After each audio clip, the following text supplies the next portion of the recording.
125 वर्षापूर्वी washing industry तिथले मोठमोठे जाणार का शेतीतून तिथं सर्कल व्हायला पाहिजे. एक जीवनाचा कारखाना आहे, त्याच्यावर 1 लाख लोक अवलंबून आहेत. त्या लोकांसाठी बिघडलं हे बदललं तर बिघडलं कुठं? वर्षातनं एकदा पालखी येते, त्यासाठी तुम्ही शेकडो वर्ष राहणारी माणसं त्याच्या गावची विस्थापित करतात कशाला? हा कुठे विकास आहे? हा विकास नेमका कोणाचा आहे? परंतु माझी आज विनंती राहील, माझी हात जोडून विनंती गडकरी साहेबांना त्यांनी ऐकावं. आणि ऐकलं नाही आणि जर ते पोलिसवर म्हणले हा पृथ्वीराजाचा पहिला तुरुंगात जायला तयार आहे, आम्ही त्यांनी विनंती केली किंबहुना ह्या पद्धतीने हा इथं पूल नकोय. ह्या पुलाची साधारणपणे शेळगाव आपल्या कारखान्याचं कार्यक्षेत्र आहे. शेळगाव इथपर्यंत सगळ्या या पालखी मार्गात चुका झालेल्या आहेत. एकतर मला नम्रतेने सांगायचंय की जेव्हा या पुलाचं रेखांकन झालं, जेव्हा प्लॅनिंग झालं, तर त्याच्या गावात ग्रामसभा व्हायला पाहिजे, प्रत्येक ग्रामसेवक विचारून हा निर्णय घेतला गेला पाहिजे, पण ते झालेलं नाहीये. अगदी जंक्शन आपण पाहिलं, 125 वर्षापूर्वी वाशिंग इंडस्ट्री तिथले मोठमोठे जाणार का शेतीतून तिथं सर्कल व्हायला पाहिजे. एक तिथून पुढची गाव नको, तिथं साईड गटरची उंची वाढवल्यात. आपल्याकडे काय 150-200 इंच पाऊस होत नाही, कारण नसताना प्रकारला खर्च वाढवला. त्याच पद्धतीने आता कारखान्यानंतर आपल्या सगळ्यांना माहिती आहे की कारखान्याचं रस्त्याच्या अलीकडे कारखान्या पलीकडे आपले कॉलनी आहे, बाजारपेठ आहे. आपलं यार्ड या केनियार्ड आपलं जिथं ऊस येऊन थांबतो ते यार्ड पलीकडे. तिथून अलीकडे येण्यासाठी ट्रॅक्टर भरले असताना अलीकडे ट्रॅक्टर येऊ शकणार नाही. हार्वेस्टर आपल्याकडे आलेले, हार्वेस्टरची मोठी मोठी उंच हे लावलेलं असतं, ते खाली येणार नाही. ही त्यांना अडचण सांगितली. आता इकडे 12 बाजूला जर पुलाची उंची वाढली तर छत्रपतीला येणारा ऊस 80% बैलगाडीतून ऊस येतो. तिथून बैलगाड्याला येणारा अडचणीच होईल. त्याच्याने विनंती येईल त्यांना की हे सगळं कॅन्सल करा, अजूनही मागून न्या म्हणून. आता मागून न्यायला अडचण काय? पुणे युनिव्हर्सिटी, पुणे विद्यापीठ, तिथं पूल होता, तो 3 वर्षापूर्वी पाडला, तिथं परत पूल केला. शक्तीपीठ अख्खा वळतोय, शक्तीपीठ अख्खा हे होतोय, निर्णय बदलला जातो. मग ज्या कारखान्याचे 32 सभासद आहेत, म्हणजे पर्याय 1 लाख लोकांचा हा जीवनाचा कारखाना आहे, त्याच्यावर 1 लाख लोक अवलंबून आहेत. त्या लोकांसाठी बिघडलं हे बदललं तर बिघडलं कुठं? आणि आता पालखी आपण जर पाहिलं तर पुढच्या महिन्यात पालखी येणार, साधा महिना राहिलाय.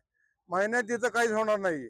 त्याच्याऐवजी पालखी आता जाऊन द्यावी आणि लासूर जंक्शन, लासूरने संसर अगदी इथपर्यंत सर्व वर्षभरात ह्याचं चांगलं प्लॅनिंग करून ह्याचं कामकाज करता येईल. आणि इथं काही गरज नाहीये फ्लायओव्हरची, केवळ 8 तास आहे.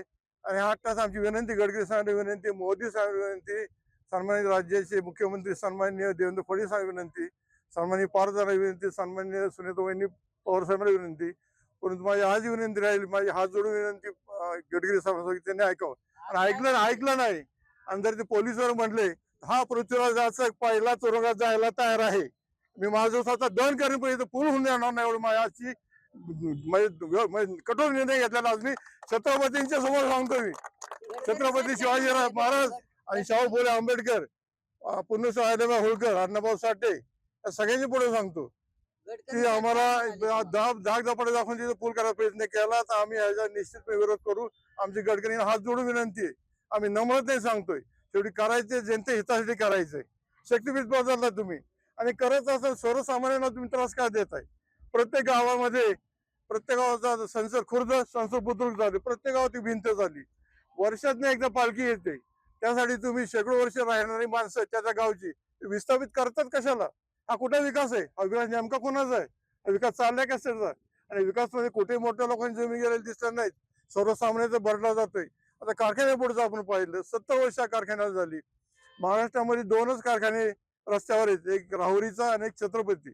आदरणीय अजितदादा 1 नोव्हेंबरला गैरसंगावचे आले होते, त्यावेळी सगळ्यांची वतीने मी म्हणणं मांडलं होतं की दादा हे त्वरित रद्द झालं पाहिजे. हे जर झालं तर पुढची 100 वर्ष जनता तुम्हाला विसरणार नाही. आदरणीय दादानी ते शब्द दिला होता की होऊन देऊ नका. आणि हे कशा पद्धती होऊन देऊ नका, मी गडकरींशी बोलतो तसं त्या पत्रात लिहिले. गडकरीला मी सकाळी ती सांगितलं, आता सांगितलं, त्यांनी ते ऐकावं, अभ्यास करू नये. मी तांत्रिकदृष्ट्या बघतो म्हणले. मला वाटतं ते पूर्वी आपल्या महाराष्ट्राचे भूतपूर्व मुख्यमंत्री यशवंतराव म्हणायचे की पुढाऱ्यांनी नाही म्हणायला शिकलं पाहिजे आणि अधिकाऱ्यांनी होय म्हणायला शिकलं पाहिजे. अधिकारी कारण नसताना काही तांत्रिक बाजू काढतायत.